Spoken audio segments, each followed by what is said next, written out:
Donc aujourd'hui, la conférence, donc en gros le cycle continu d'initiation sur les méthodes de prévention en médecine chinoise, touche au sourire, donc je l'ai intitulé « Le sourire pour guérir ».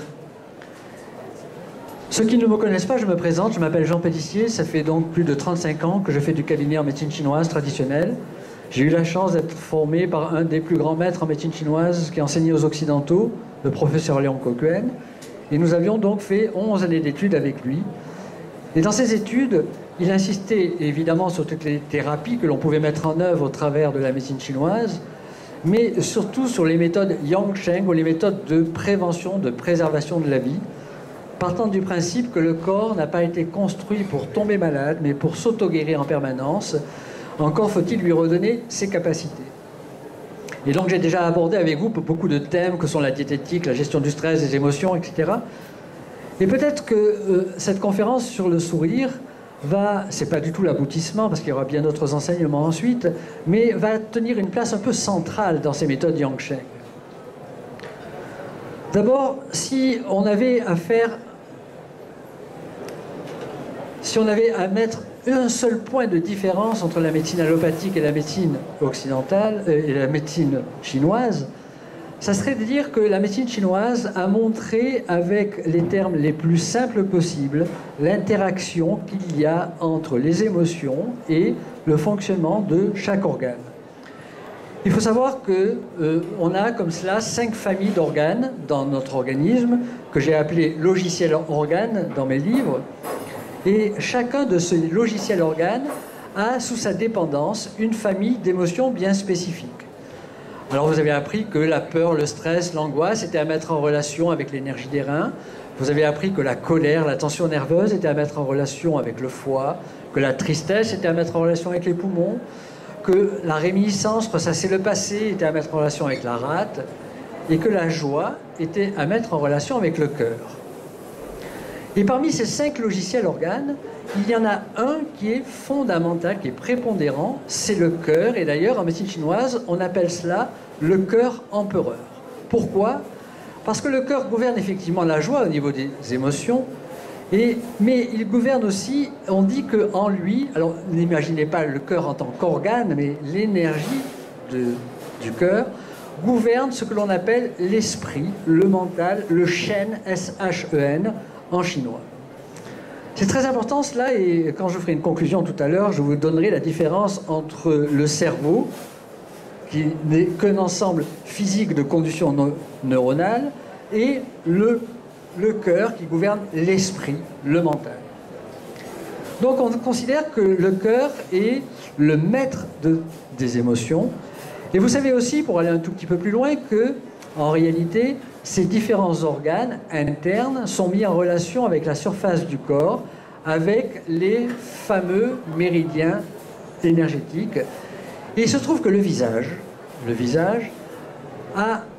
arrive en lui, repart en lui les 12 méridiens d'acupuncture. C'est-à-dire qu'en réalité, votre visage est le reflet de tout ce qui se produit à l'intérieur du vous. Quand vous êtes en colère, on le voit sur votre visage. Quand vous êtes triste, on le voit tout de suite sur votre visage. Quand vous êtes soucieux, on le voit sur votre visage. Pourquoi? Pourquoi? Parce que d'abord, au travers de ces 12 méridiens qui passent au niveau du visage, ces 12 méridiens vont nourrir les muscles paussiers de votre visage. Il y a comme ça 80 muscles paussiers.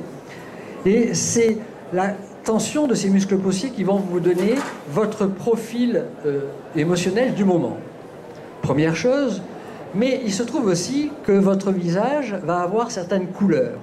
Alors il y a des zones au niveau du visage. Par exemple, on dit que le front est à mettre en relation avec le cœur, que le menton est à mettre en relation avec l'énergie des reins, que le foie est à mettre en relation avec une partie du côté du visage, le poumon avec l'autre partie du côté du visage, que la rate est à mettre en relation avec le nez. Et donc il va y avoir déjà des localisations de couleurs sur le visage, mais globalement, quand on voit quelqu'un, on sait si, par exemple, il est pâle, s'il est gris, s'il est rosé. Et de par cette physionomie que l'on voit, c'est là qu'on en appelle en médecine chinoise, on voit son chêne, eh bien, on va voir un peu son état interne, émotionnel, mais aussi physique. Vous savez, quand vous prenez une rose, vous allez acheter des roses chez votre fleuriste, vous voyez tout de suite si elles sont en fin de vie ou en début de vie ou en milieu de vie. Les fleurs vont dégager un certain chêne, un certain état de vitalité. Et cet état de vitalité, chez nous, se voit donc sur le visage. C'est important de dire tout cela parce que, en réalité, quand on va parler du sourire, vous allez bien comprendre que ça va peut-être être un antidote extraordinaire par rapport à tous ces états négatifs. Alors il faut savoir qu'on a comme ça des familles d'émotions qui sont plutôt yin, intériorisées, et des émotions plutôt yang, pléthoriques. Par exemple, le coléreux, le colérique va avoir un visage plutôt rouge, et celui qui ressasse en permanence ou bloque son sang au niveau du foie va avoir un visage plutôt gris, etc., etc. Donc, ça c'était une mise en place, une mise en bouche, si je puis dire, par rapport à cette question de sourire. Mais on va maintenant voir, on va étudier le sourire encore plus précisément. Et on va se dire la chose suivante, c'est qu'il existe deux types de sourire. Il y a ce que l'on appelle le sourire externe, et de l'autre côté, il va y avoir ce que l'on appelle le sourire intérieur. Vous verrez tout à l'heure que le sourire intérieur va de loin être le plus grand médicament que nous a pu nous donner la nature par rapport au fonctionnement de notre organisme. Mais commençons à parler du sourire extérieur. Alors les taoïstes, dans leurs enseignements en médecine chinoise, ont l'habitude de citer comme cela 4 familles, 4 types de sourires externes. Le premier sourire, c'est ce que l'on appelle le sourire du cœur. Le sourire du cœur, c'est quoi? Vous recevez de l'extérieur un événement heureux qui va tout de suite être décrypté par l'énergie du cœur et qui va tout de suite ressortir par un sourire. Vous êtes heureux, vous venez d'assister à une naissance ou quel autre événement heureux, et spontanément, vous allez vous mettre un sourire. C'est ce que l'on appelle le sourire du cœur, qui est un distillat, à la limite, de facteurs externes qui va être donc traité par l'énergie du cœur et qui va ressortir sous forme de sourire. Après, on va dire en médecine chinoise qu'il existe un deuxième sourire, c'est ce que l'on appelle le sourire du visage. Alors le sourire du visage, c'est quoi? C'est le sourire relationnel. Quand vous rentrez en contact avec quelqu'un, spontanément, vous lui souriez. Entre parenthèses, c'est un vrai médicament parce que quand quelqu'un est tendu, nerveux, coléreux, vous lui envoyez juste un sourire, comme ça, ce qu'on appelle le sourire du visage, et spontanément, il fond, il se calme. Et quand quelqu'un vient de vous faire une queue de poisson, par exemple, et qui sort, ou que vous lui avez fait une queue de poisson sans faire attention, et qui sort tout vindicatif, ben vous lui souriez tout simplement en lui tapant un peu sur l'épaule, mais en lui souriant, en le regardant dans les yeux, ça suffit pour le faire fondre. C'est déjà un antidote de la colère. Mais il y a aussi d'autres antidotes. Vous savez, les gens qui sont en fin de vie ou qui sont très malades sur un lit d'hôpital et qui sont sous le pouvoir de la peur, du stress et de l'angoisse, souvent on ne sait pas quoi leur dire. On va essayer de trouver les mots, mais la plupart du temps ils sont à contre-temps parce qu'ils sont juste le reflet de nos propres peurs. Et donc on n'arrive pas à dialoguer avec eux. Pas besoin de dialoguer. La première chose que l'on apprend quand on a des patients qui sont malades, c'est de leur sourire. Pourquoi? Parce que le sourire va être un médicament pour eux, ça va les détendre et ils vont se relâcher. Et donc, le pouvoir de ce sourire-là est extraordinaire. C'est ce qu'on appelle le sourire du visage. Donc, on peut dire que c'est le sourire relationnel et spontanément, quand on serre la main à quelqu'un, on lui sourit. Ça, c'est le deuxième type de sourire, ce qu'on appelle le sourire du visage. Il y a un troisième type de sourire qu'on appelle en médecine chinoise le sourire du nez. Alors ça, c'est plutôt le sourire hypocrite. Combien de gens autour de vous, là, vous le voyez sourire, mais c'est pas clair, c'est pas clean. Vous sentez que ce sourire attend quelque chose par derrière, il est forcé, il est hypocrite, et c'est un sourire que vous connaissez tous, ce qu'on appelle le sourire du nez. Et il y a un quatrième sourire, et ce quatrième sourire va s'appeler le rire aux larmes, le sourire aux larmes. Alors là, je voudrais juste vous faire une petite mise au point par rapport à cela. D'abord, le rire aux larmes, il est bien de temps en temps, on est tout à fait joyeux, on est en repas de fête, on rigole bien entre amis, etc. Un bon fou rire de temps en temps, c'est bien. Mais il faut savoir que ce rire, quand il est excessif, peut être ou le reflet d'un déséquilibre interne, ou quand on le provoque volontairement, eh bien, risque de déclencher un déséquilibre en interne. Je m'explique. Il y a une phrase comme ça en médecine chinoise qui dit que, alors c'est vraiment un concentré de phrases de médecine que je vous donne, c'est l'eau des reins calme le feu du cœur. L'eau, l'énergie des reins, on va le mettre en relation avec l'élément eau. Et le cœur, on va le mettre en relation avec l'élément feu, avec l'été, avec la couleur rouge. Et comme le cœur conserve toutes les émotions à l'intérieur de lui, eh bien il se trouve que lorsque le cœur est trop mis à contribution ou que l'énergie des reins, que l'eau des reins n'arrive pas à calmer le feu du cœur, on risque d'avoir un excès de ce que l'on appelle de yang, de feu au niveau du cœur. Et à ce moment-là, peut-être que le fou rire que l'on peut avoir peut être le signe d'une fatigue au niveau de la batterie des reins, de l'énergie des reins, ou d'un excès de feu au niveau du cœur. Par exemple, un exemple, vous avez un adolescent qui a été pris en faute, plus ou moins, et qui a très peur et qui est angoissé, eh bien, il va se mettre à rire, mais totalement à contre-temps, par rapport à un excès de fou rire, par rapport à ce feu du cœur qui monte comme ça, de façon violente.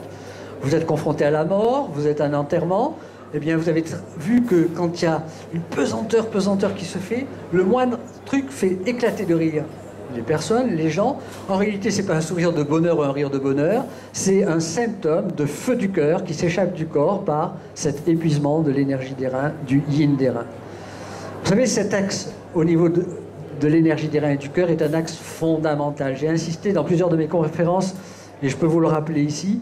Pourquoi? Parce que vous allez voir que dans les prochaines décennies, une des grandes pathologies, il va y avoir 3 grandes pathologies dans les prochaines décennies. Évidemment, le cancer et la dépression, mais aussi toutes les maladies issues de l'excès d'humidité au niveau de la rate pancréas, à savoir toutes les maladies où il va y avoir un excès de bébêtes qui vont se multiplier dans notre corps, dans tous les oxyures, et puis toutes ces pathologies externes qui pénètrent à l'intérieur de notre corps. Notre maître nous avait fait pendant 2 ans, comme ça, 2 années complètes de parasitologie, quelle qu'elle soit. Et on lui avait dit, mais on n'est pas dans un climat chaud et humide. Il nous avait dit, détrompez-vous avec l'alimentation que vous avez à l'heure actuelle, trop sucrée, trop riche et tout. Vous allez vous créer et vous allez avoir de plus en plus ce type de problème qui va apparaître. Je n'insiste pas là-dessus, mais la 3e pathologie, ça va être celle-ci. À un certain moment, du fait de notre incapacité à recharger notre batterie des reins, l'eau des reins n'arrivera plus jamais à calmer le feu du cœur. Alors, ça a toujours existé. Les Chinois appellent ça une demi-mort. En gros, on dit que c'est une rupture du lien Shaoyin, une rupture de lien définitive entre l'énergie des reins et l'énergie du cœur. Avant, on appelait ça la sénilité.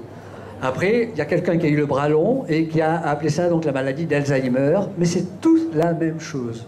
À un certain moment, le cœur ne sera plus jamais contrôlé et l'esprit, le chêne, s'échappe du cœur, et c'est pour ça que les Chinois appellent ça une demi-mort. Et cela, c'est définitif. On pourra calmer le jeu, effectivement, pour éviter que ça s'aggrave de trop ou trop rapidement, mais c'est notre mode de vie, la façon dont on a géré notre batterie des reins qui va déclencher petit à petit ce problème-là. Et donc, à partir du moment où vous mettez au quotidien en recharge votre batterie des reins, vous ne pouvez pas créer, et ça je peux vous l'assurer, un problème d'Alzheimer, parce qu'on a expliqué tous les liens de causalité depuis des millénaires en médecine chinoise. Donc, ça c'était un aspect, si vous voulez, du fou rire, mais l'autre aspect sur lequel je voudrais quand même vous prêter un petit peu attention, c'est qu'on le voit de moins en moins. Il y a de moins en moins de stages qui se font là-dessus. Effectivement, il est de bon ton d'apprendre aux gens à sourire et à rire. Mais peut-être qu'à force de trop se forcer à rire de façon volontaire, si on a déjà un feu du cœur présent, et surtout s'il y a des symptomatologies, en particulier entre les sourcils, où ça se desquame, où c'est un peu gris, c'est une dangerosité parce que la personne, elle serait peut-être prête de faire un problème cardiaque. Si on l'oblige à rire à ce moment-là, on va déclencher en elle un feu excessif qui va déclencher un problème cardiaque. Donc, on va évidemment, et je vais vous en parler maintenant, travailler le sourire, mais essayons de ne pas le travailler de façon excessive parce que c'est anormal. Ce n'est pas physiologique par rapport au fonctionnement de notre organisme. Et à vouloir trop en faire, ça risque de se retourner contre le corps. Alors, évidemment, notre maître nous a appris des techniques pour travailler ce sourire. pour travailler notre visage et pour faire qu'on ait toujours cette attitude zen au niveau du visage. Et une des premières techniques très très simple, il suffit que vous vous mettiez devant une glace et que, au travers des 4 types de sourires que je vous ai donnés, que vous les imitiez devant la glace. Vous allez imiter le sourire du cœur, vous allez voir ce que ça donne. Vous imaginez un événement heureux qui vous arrive et puis vous voyez quel sourire se déclenche. Vous allez imiter le sourire du nez, du visage, l'éclat de rire, et vous regardez un petit peu tout ce qu'il produit au niveau du visage. Et puis ensuite, vous allez vous entraîner à avoir le bon sourire, celui du cœur. Mais il faut se voir faire. Parce qu'après, par mimétisme interne, eh bien, le plus souvent possible, il va falloir que vous déclenchiez ce sourire-là. Parce que ce sourire, en externe, va être un véritable médicament en interne. Et plus vous allez sourire, plus vous aurez envie de sourire, et plus vous allez, et on en reparlera tout à l'heure, générer en vous des vibrations positives qui vont amener autour de vous des événements heureux et des gens qui vont être beaucoup plus zen et beaucoup plus calmes autour de vous. C'est vrai que si vous êtes déjà, si vous tirez la gueule entre guillemets et que vous êtes gris et tout, eh bien vous n'allez pas attirer du sourire autour de vous. Mais faites l'expérience, vous souriez à quelqu'un, spontanément il vous ressourit, et donc vous avez le relationnel. Et ça se travaille. Et ça se travaille des dizaines de fois dans une même journée pour que ça devienne après, petit à petit, complètement compétence inconsciente. On ne sait même plus qu'on le fait, on rit toujours. Il suffit de voir comme cela. L'exemple type, c'est l'exemple du Dalai Lama, vous le voyez, il rigole tout le temps. Mais il ne rigole pas à fort éclat de rire, il sourit et il rit en permanence, quels que soient les événements. Et ça apaise tout le monde et ça irradie de lui. Et c'est avec le sourire intérieur dont on va parler après, une des grandes méthodes pour pouvoir agir en interne sur son organisme. Alors après, bien sûr, évidemment, il y a d'autres techniques. D'abord, on devrait un peu s'occuper de son visage. Et on devrait masser régulièrement son visage. Notre maître nous avait appris comme ça un Qigong que vous retrouvez dans mes stages ou dans mes DVD sur les Qigong, etc. Je vais vous le montrer rapidement. J'enlève le micro et vous allez voir ce Qigong. Bon, je ne vais pas vous l'expliquer, ce sera un peu long. Mais c'est un Qigong qui consiste à faire ce mouvement-là comme ceci.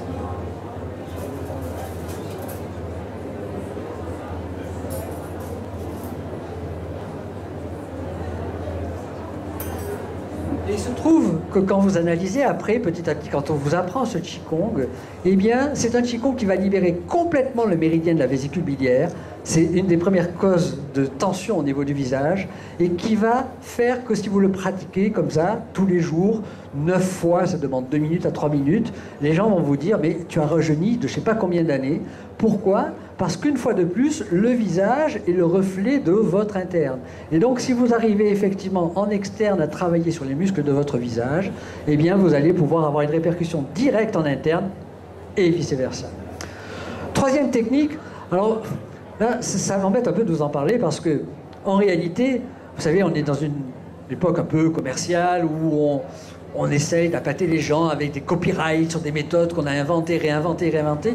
Il faut savoir qu'au niveau de la santé, par les traditions, tout a déjà été dit et été fait. Et effectivement, vous allez avoir les techniques qu'on appelle le TFT, le FT, les méthodes de Callahan et plein d'autres méthodes. Ça a toujours existé en Chine. Il y a toujours eu des maîtres qui vous ont montré des méthodes de massage ou de tapotement sur le visage. Et notre maître nous en avait appris aussi bien avant toutes ces méthodes-là. Et ces méthodes, il serait, pourquoi pas, intéressant de les apprendre. Je sais pas, bon, quand vous voyez un moine bouddhiste dans son truc, il fait toujours ça. Il est là, et souvent vous le voyez faire comme ça, juste sur le côté. Hein. Ça veut dire quoi? Ça, ce mouvement-là, tout bête, eh bien, il se trouve que c'est le méridien de l'intestin grêle qui va directement au plexus solaire, et quand vous tapotez comme ça, vous libérez le plexus solaire. Eh bien ça, ils ne savent même pas pourquoi ils le font. Ils le font parce qu'on leur a appris, depuis tout petit, ils savent comment libérer les angoisses et les émotions qui pourraient apparaître, et qui ont une répercussion évidemment au niveau du ventre. Et comme ça, il y a des points sur lesquels il faut tapoter, comme ceci, comme ceci. Ces points vont libérer petit à petit les méridiens. Je vous dis que tous les méridiens passaient au niveau du visage.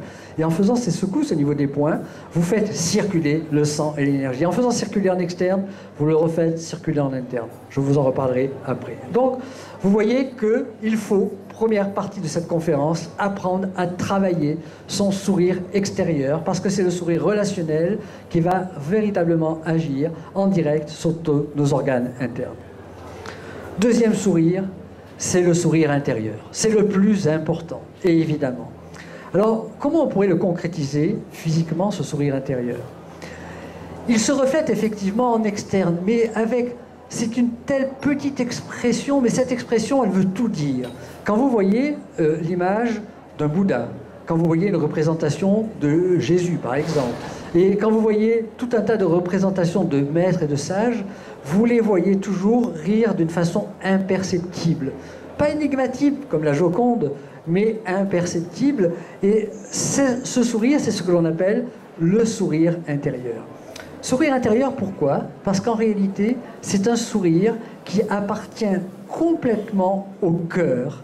Et d'ailleurs, les Chinois appellent ça le sourire du cœur. Vous savez, le cœur, dans le langage populaire, on dit cette personne a bon cœur, cette personne donnerait son cœur, etc., etc. Ce sourire, donc, est l'expression de la libre circulation de sang et d'énergie au niveau de l'énergie du cœur et de la recharge complète de cette énergie au niveau du cœur. Or, tout à l'heure, je vous disais que le cœur était le maître organe de toutes les 5 familles d'organes. On appelle ça donc en médecine chinoise le cœur empereur. Et donc ce sourire intérieur, ce cœur ouvert, il va falloir le travailler. Alors là, je serai obligé de vous parler pendant 3-4 jours d'affilée, sans m'arrêter, pour vous expliquer comment on doit travailler ce sourire intérieur. Pourquoi? Parce qu'en réalité, ça va devoir être un changement progressif et très lent dans votre mode de pensée et de vie quotidienne, par l'étude et la pratique de certaines techniques philosophiques et physiques qui vont petit à petit vous permettre, grâce à la recharge de la batterie des reins, d'obtenir ce sourire intérieur. Alors si j'avais, par exemple, à vous donner quelques profils vers lesquels on devait tendre au niveau psychologique, philosophique, relationnel, eh bien, je pourrais vous prendre cette histoire que pas mal d'entre vous connaissent, mais ceux qui ne la connaissent pas, et puis ça fait du bien de temps en temps de se la remémorer, cette histoire. C'est l'histoire du vieux Sai. Le vieux Sai, vous savez, c'est ce maître qui habitait dans les montagnes et qui donc était tranquille, un peu en ermite dans ces montagnes, et qui avait un cheval. C'était son seul moyen relationnel avec la vallée. Et donc, ce maître, de temps en temps, descendait une fois par mois dans la vallée pour faire ses provisions avec son cheval. Puis voilà qu'un jour, il se lève un matin et son cheval a disparu. Et au bout de quelque temps, les gens de la vallée se disent « Ah, il a dû lui arriver quelque chose, il doit être mort, on va aller le voir. » Et ils montent tous pour essayer de le voir.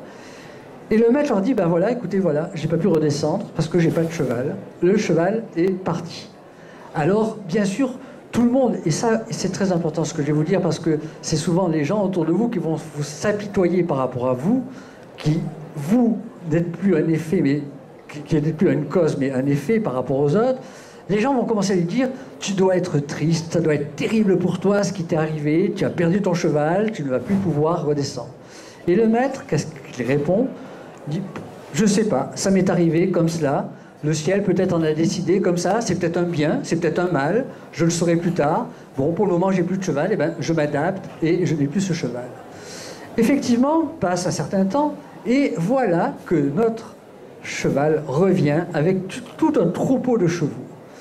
Les gens de la vallée apprennent ça et montent en disant « Mais tu avais raison, tu te rends compte, tu es le plus riche de la vallée, tu as tous ces chevaux maintenant, tu dois être fou de joie avec toute cette truc. » Et le vieux Sai répond toujours sur la même mélodie, entre guillemets, en disant « Oui, pourquoi pas, peut-être, bon, je n'ai pas explosé de joie. C'est vrai que je suis content d'avoir tous ces chevaux, mais on verra pourquoi c'est arrivé, le ciel décide, on verra bien ce qui arrivera plus tard. » Il a tout à fait raison, puisque, quelque temps après, eh bien, il se trouve que le petit-fils de ce vieux sage vient lui rendre visite dans les montagnes, et puis comme il est un peu yang, ce petit-fils est un peu fougueux, il décide de dompter un des chevaux sauvages. Et voilà que notre cheval se cabre et le petit-fils tombe et il se casse la jambe. Là-dessus, les gens de la vallée remontent et puis lui disent « Oh là là, mais tu avais raison de ne pas exploser de joie, tu dois être le plus culpabilisé du monde à cause de toi, ton petit-fils s'est cassé la jambe, etc. » Et le vieux sage aura reprendre « Écoute, moi je ne suis pas maître de la destinée de mon petit-fils, si ça devait lui arriver, ça lui est arrivé, il sait ou il saura pourquoi ça lui est arrivé. Moi, je ne me sens pas responsable, et puis voilà, et on continue. » Et effectivement, quelque temps après, une guerre éclate et tous les jeunes sont enrôlés de force, sauf le petit-fils qui avait la jambe dans le plat et qui n'a pas pu être enrôlé. C'est comme ça que petit à petit, on devrait dissoudre les événements qui nous arrivent dans notre vie et que cela ne vienne pas de plein fouet en nous, qu'on n'ait pas des émotions extrêmes qui déséquilibrent complètement les organes internes et qui vont détruire notre batterie des reins, notre énergie des reins. Une autre méthode qu'évidemment toutes les civilisations traditionnelles apprennent, c'est à vivre en pleine conscience chaque instant présent. Et comment arrive-t-on à vivre en pleine conscience chaque instant présent? Eh bien, c'est par exemple en 30-40 fois dans la journée en vous arrêtant que quelques secondes pour respirer en pleine conscience. En une vingtaine de fois boire des petits verres comme ça en pleine conscience, à faire des séances de relaxation en pleine conscience, de Qigong en pleine conscience tout au long d'une journée. Et la pleine conscience, vous l'apprendrez petit à petit, est le seul moyen d'agir sur nos émotions dévastatrices. C'est-à-dire que vous allez être spectateur de vos émotions grâce à cette pleine conscience et vous allez éviter qu'elles détruisent votre batterie des reins. Et ensuite, et après, eh bien, il y a toutes les techniques de recharge de batterie des reins au travers des respirations, de la relaxation, du sommeil, de la sexualité, de la gestion des émotions, de la gestion de la diététique. Et toutes ces techniques mises bout à bout vont arriver à faire quoi? Vont arriver à recharger à fond votre batterie des reins qui sera capable de contrôler complètement l'énergie du cœur. Et c'est à cette seule condition que le cœur pourra émettre effectivement ce sourire intérieur. Ce sourire intérieur qui va se visualiser de l'extérieur, mais dès qu'on a ce sourire intérieur en soi, on va pouvoir s'en servir comme un véritable médicament en interne. Et alors ceux qui ont déjà eu mon coffret Yang Sheng, Thich Nhat Hanh, qui m'a autorisé à enregistrer sa relaxation profonde tirée du livre de la colère qu'il avait écrit et que j'avais enregistré avec un morceau de Mozart ou un morceau de musique chinoise, c'est une relaxation en plein de sourire intérieur. C'est-à-dire que vous allez sourire d'abord à votre cœur, ensuite à chacun de vos organes, c'est une méditation si vous voulez, qui va durer une demi-heure, et vous allez comme ça, en souriant à vos organes, vous allez agir sur vos organes. Alors vous allez dire, oui, mais tout ça c'est du pipeau, c'est de l'orientalisme, sourire aux organes, etc. En réalité, qu'est-ce que craint le plus notre corps? C'est ce qu'on appelle les stagnations de sang et d'énergie. Or, quand vous souriez aux organes, qu'est-ce qui se produit? C'est que physiquement, et on peut le voir tout de suite, par les glouglous qui se produisent dans le ventre, par les décoincements qui vont se faire dans le corps, vous allez arrêter et vous allez libérer les stagnations de sang et d'énergie au niveau des différents organes. Alors c'est pour ça qu'il faudrait au minimum au moins connaître un peu d'anatomie très simple pour avoir encore plus de potentiel quand vous souriez en interne par rapport à ces organes. Je vais continuer, mais juste une toute petite pause là. Donc, vous savez que j'ai l'habitude donc de vous faire des prix et des lots.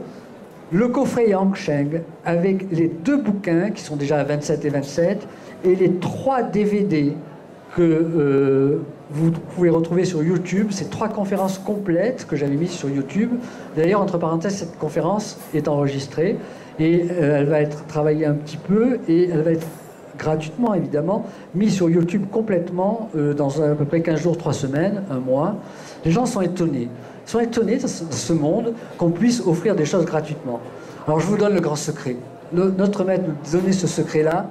Quand on veut aider, quand on est altruiste, on a besoin de vivre, c'est évident, mais il nous avait expliqué la chose très simple, c'est qu'on doit donner 70% pour recevoir 30%. Et le problème, c'est que dans la société, on a inversé cette chose-là. Hein. Donc, le coffret, les 2 livres et les 3 DVD, vous l'avez qu'à 70 € au lieu de 140 €. Et vous avez là à peu près 1 mois et demi de travail et de base sur les méthodes Yang Sheng. Il y a beaucoup d'entre vous qui ont déjà tout cela. j'ai sorti 3 choses cette année. D'abord, je ne referai plus les stages sur la gestion du stress et des émotions et sur la diététique parce que je vais mettre en place d'autres stages. Et donc, ces stages ont été intégralement filmés et dans des coffrets où vous avez 8 DVD, donc 12 heures d'écoute dans chaque DVD. Donc, vous allez me voir filmer pendant 12 heures dans chaque. Vous avez les 2 stages et de diététique et de gestion du stress et des émotions. Et évidemment, pour ceux qui veulent réellement apprendre à s'auto-masser, s'auto-guérir. Ça fait partie intégrante des méthodes Yang Sheng en médecine chinoise. On sait quel point se masser. Si on a une gratouille au niveau de la gorge, on se masse ses poings et puis 4 heures après, on n'a plus rien. Parce qu'on a appris à se connaître. C'est dans ce sens-là qu'on a besoin d'aucune aide externe puisqu'on sait ce qu'il faut mettre en interne. J'ai sorti un coffret très très important uniquement de pratique, que de la pratique sur la digitopuncture. Et vous allez avoir entre autres dedans, en dehors des connaissances en dehors des CD audio d'apprentissage, vous allez avoir un DVD de 2 heures qui va vous apprendre comment ouvrir le poing Lao Kong, comment vous créer une vraie main de masseur. On attend main de masseur par une main qui devient instantanément chaude et sèche, et comment amener l'énergie au niveau de son pouce, et grâce à la respiration, comment décupler les effets de massage sur chaque point. C'est l'enseignement que m'avaient donné tous mes maîtres en taoïsme et que j'ai mis intégralement dans ce DVD, donc dans le coffret Yang Sheng. Alors on va continuer et je voudrais vous parler d'une chose très importante. Vous savez, à l'heure actuelle, on est en train de faire d'énormes découvertes très intéressantes au demeurant. Alors, il y a une décennie, on continue au niveau de ces découvertes, on a vu l'importance des hormones dans le corps, des circuits hormonaux, etc. Et là, de plus en plus, on parle de théorie quantique, de vide, entre parenthèses, tout ce qui est en train d'être découvert physiquement, enfin c'est même pas physiquement, parce qu'on va se rendre compte que de plus en plus qu'il n'y a rien que de l'énergie derrière tout cela, eh bien, toutes ces découvertes qu'on est en train de faire ne font que corroborer tout ce que les textes traditionnels depuis des millénaires et tout ce que les maîtres et tous ceux qui ont la connaissance savaient au préalable. En réalité, ils enseignaient quoi? Ils enseignaient que votre cœur était capable d'émettre des vibrations. C'est pas le cerveau qui émet des vibrations. Le cerveau, c'est que la mémoire centrale de l'ordinateur. En réalité, votre cœur, c'est votre cœur qui va émettre l'irradiation. C'est pour ça que dans toutes les iconographies traditionnelles, vous voyez un rayon qui part du cœur. D'ailleurs, de même qu'un rayon qui part du point Lao Kong, hein, l'émission de l'énergie. Quand vous voulez émettre une vibration, quelle qu'elle soit, de bonheur, de paix, de quoi que ce soit que vous vouliez émettre, ça s'émet par le cœur. Déjà, vous allez dire, mais mince, la prochaine fois que je veux une place pour me garer, je ne vais pas l'émettre par le cerveau, cette demande, je vais la mettre par le cœur. Ce que je vous dis là, ça paraît bizarre, hein, mais faites l'expérience un jour et vous allez être vraiment très très étonné par rapport à tout cela. Hein. Votre cœur est capable d'émettre, mais comme c'est un émetteur, c'est un récepteur. Et de là, toutes les techniques qui sont en train d'être dévoilées, d'être recréées, qui ont toujours existé, c'est qu'en réalité, vous émettez un sourire de bonheur, vous allez recevoir du bonheur autour de vous. Vous émettez de la colère au niveau du visage et au niveau du cœur, vous allez recevoir que des situations de colère dans votre corps.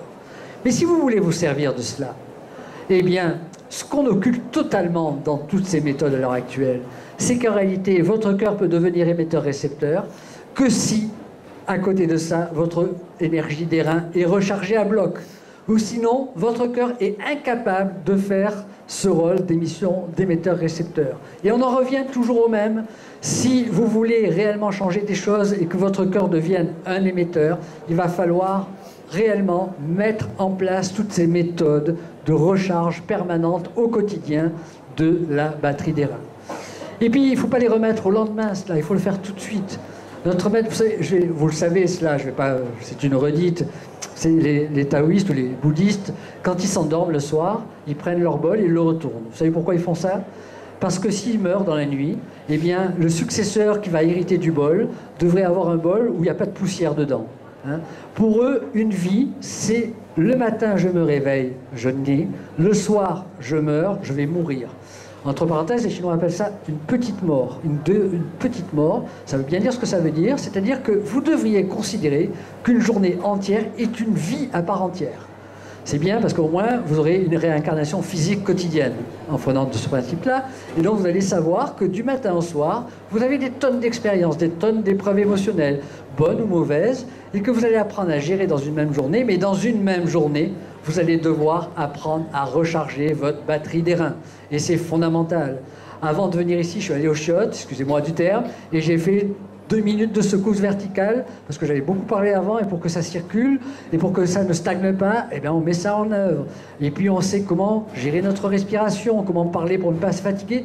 Tout ça, vous devez l'apprendre au travers des méthodes Yang Sheng. Et ce n'est qu'à cette condition-là qu'effectivement, vous allez non seulement pouvoir petit à petit rayonner et donc créer ce sourire intérieur, mais aussi vous servir du sourire extérieur pour apaiser les gens et calmer le stress et la peur et l'angoisse ambiante. Partant du principe, c'est la conclusion que je ferai, c'est que ce n'est jamais ce à quoi on s'attend qui arrive, et donc ne vous faites pas de soucis dans l'avenir. Essayez de gérer votre vie entière dans une même journée. Dernière petite réflexion qu'on pourrait faire, et là vous méditerez là-dessus ce soir au travers de tout ce que je viens de vous dire. Est-ce qu'on sourit parce qu'on est heureux, ou est-ce qu'on est heureux parce qu'on sourit? Voilà, méditez là-dessus et vous verrez que peut-être que ce sera la deuxième phrase que vous aurez envie de mettre en puissance et en avant. Merci pour votre écoute et à très bientôt. Au revoir.